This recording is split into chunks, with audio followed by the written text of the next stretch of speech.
Hi there everybody, my name is Devansh. I'm the lead tutor at FinTutors. I lead the OCS, MCS and SCS discussions. We have a very streamlined system and a very successful course going that enables us to know our students in a better way, enables us to understand our students' problems in a better way.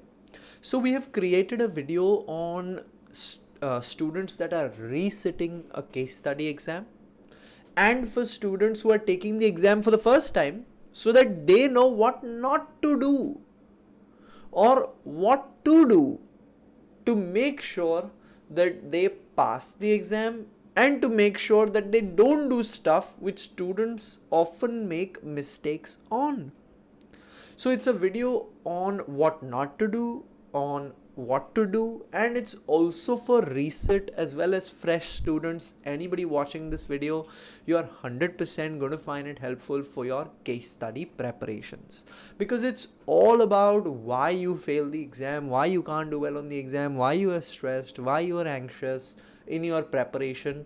To deal with all of that, my team and I at FinTutors have come together and created one video for you to help you with this.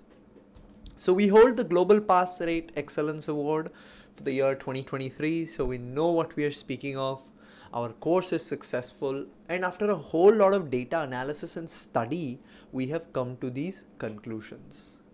So the first reason why students fail, or the first thing which you should make sure that you do, or the first reason which you should always keep in mind, is that I should not have content or knowledge gaps. Like I have said, the first place to start any case study exam preparation is the E, P and F pillars.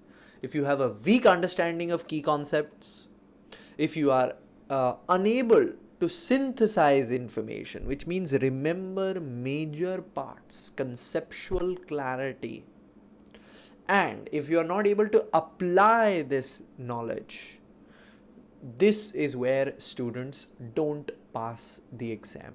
First thing is, they don't give enough information to enough importance rather to revision. Second is, if they are revising in the wrong way, which means they're trying to learn everything, mug up everything, definitions, sums.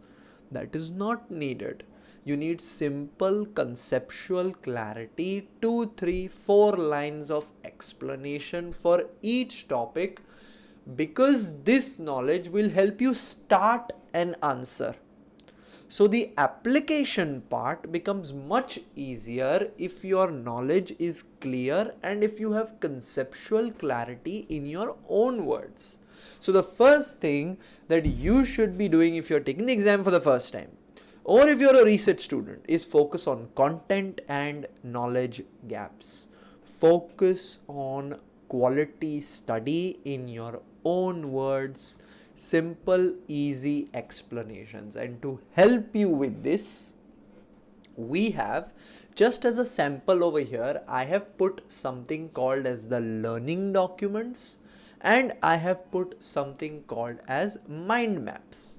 We have both of these available as extra study material for my students, along with our entire video revision course, our entire set of notes. We have an extra resource called the mind maps or learning documents. They're both separate, but they serve this purpose of remembering important areas in a simple and easy way. How? Let's say, for example, so a lot of students ask me, how should I study? What should I focus on?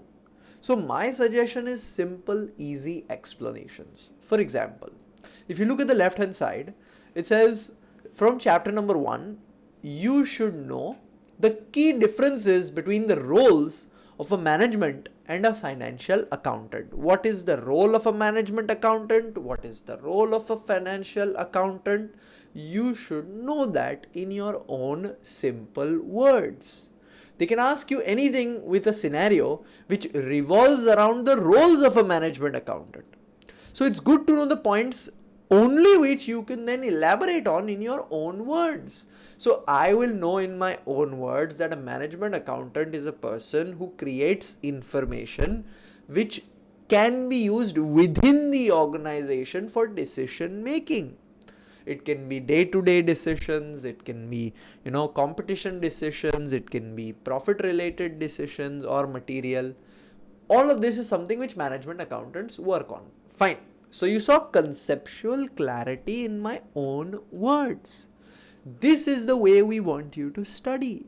And this is what students have to achieve. But they try to learn everything, solve sums, do calculations. That is not the need for the case study exam.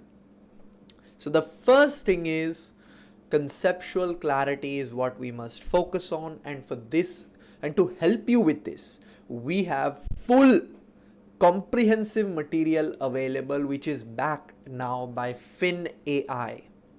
FinAI is a revolutionary artificial intelligence that we have introduced for our students within our course, where you can simply ask a question and it will give you the conceptual clarity in less than 5 seconds.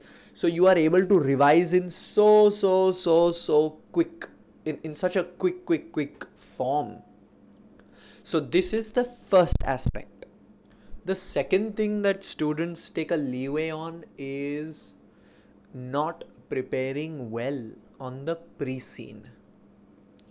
The pre-scene, I will say, is the most important document of this case study exam. If you are not spending enough time on it, if you are not spending time to understand your company, let me tell you, how much ever conceptual clarity you have, you will not be able to do well in this case study exam. So some students fail to thoroughly analyze the pre-scene, which leads to a weak understanding of business context, key issues, strategy problems, which often results to mistakes in your mock writing or in your answer writing which you submit in the exam, because you don't know your company. What we do is, we will create as registered tuition providers, and my pre-scene is showcased on the original CIMA website as well. So we are working with CIMA as well, where we provide summary analysis and which is showcased to CIMA global students. So you can understand why, why are they using our pre-scene? Because naturally students are finding it helpful. Naturally it's a valuable resource. So what we do in our pre-scene analysis is word by word explain the pre-scene to our students and make a relation wherever we find necessary through our experience to the E, P and F syllabus. Just putting a sample on your screen, you'll see we'll add a text box. We'll add which syllabus area it relates to, so that it's much more easier for you to understand all of this and relate it to those topics, and then go back to your revision and revise these topics. So the second issue is, students don't often understand the pre-scene material well. My suggestion is, go through the pre-scene minimum 7, 8, 10 times before the exam.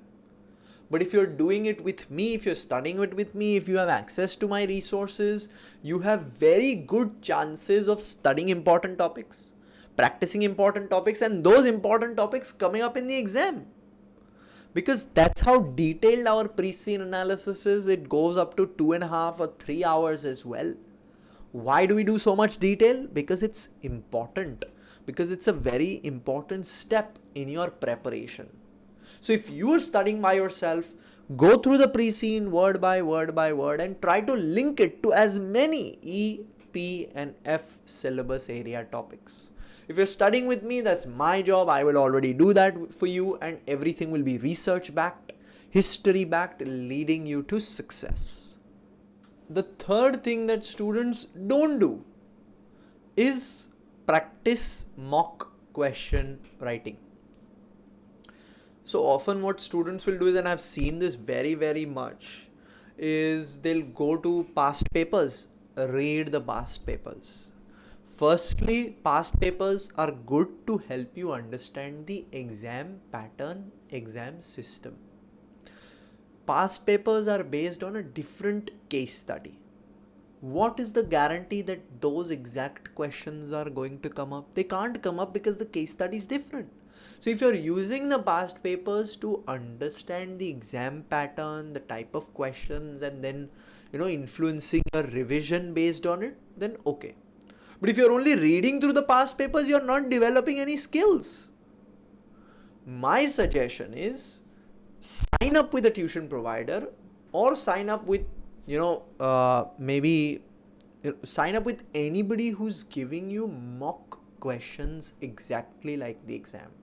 At FinTutors, we do 25 mock questions. That is 75 plus topics tested in an exam environment. Why do I say this? Because it will, they will be exactly related to your case study. They will be exact exam standard. They will be personally marked, checked, and corrected. That is where you are developing the skills needed for this exam. And when you sign up with us, we teach you how to write an answer, how to present an answer. That's what students don't know. That's what students often overlook. Poor exam technique. So if you don't know what the exam wants from you, how you are able to structure your answer, how you are supposed to understand the requirement of the question, how will you give them what they want? So the third very important thing is practice mock question writing as much as you can with a registered tuition provider, because if you're taking a chance at the exam and if you don't pass it, you have to pay the exam fee again. Rather, pay the exam fee once, sign up with a tuition provider, let's say FinTutors, your chances of passing increase exponentially, because we will guide you through the entire process, the revision, the pre-scene, how to write an answer, all of that we will guide you through. But this is the hurdle that many students often falter on. So students often ignore the requirement of this exam because they don't know that the first step is that they got to be professional. Then they got to start reading the question. Then they got to do the title. Then they got to do the body. Then they got to do the conclusion. All of this breakdown they're not able to focus on. And that is why they lose their marks. And fourth criteria is very much linked. You are not able to meet the marking criteria. Because you don't know the requirement, you are not able to write, and then naturally you are not able to get your marks. So CIMA case studies assess students on various competencies. If you are not able to write a well integrated answer, you are not going to get your marks. So not practicing enough, not practicing in an exam environment, and not getting feedback. If you're writing yourself and marking yourself, I will always give myself a 25 or a total 30, 30, 100, 100. I will always do that. I'll give myself the benefit of the doubt. But if you are studying with us or any other tuition provider, you get the benefit of objective marking. And our marking is like you have never seen before. It's on your screen, left hand side. We will tell you what is good in your answer, what the areas of improvements are. We will tell you what are the key points expected. We will tell you where you can study this concept from in your E, P and F syllabus. So much detail for every single student is given by us. That is why we are Global Pass Rate Excellence Award holders, and that is why students repeatedly come back and study with us. So these four things are major areas where students are repeatedly making mistakes. You don't make them so that you take the exam once and you take it well. Fifth is psychological factors. Now, if you haven't done the first four, the fifth one is going to cause you a natural problem. Because you're not prepared, you're going to be anxious. Because you don't know the details of this exam, you have not practiced, you are going to be anxious. Because you haven't done mock questions, you are going to be anxious. And all of this will lead to a terrible exam day. So avoid all of this. Focus on the first four. Sign up with FinTutors. Or if you're studying by yourself, we have a variety of free resources available which also you can use.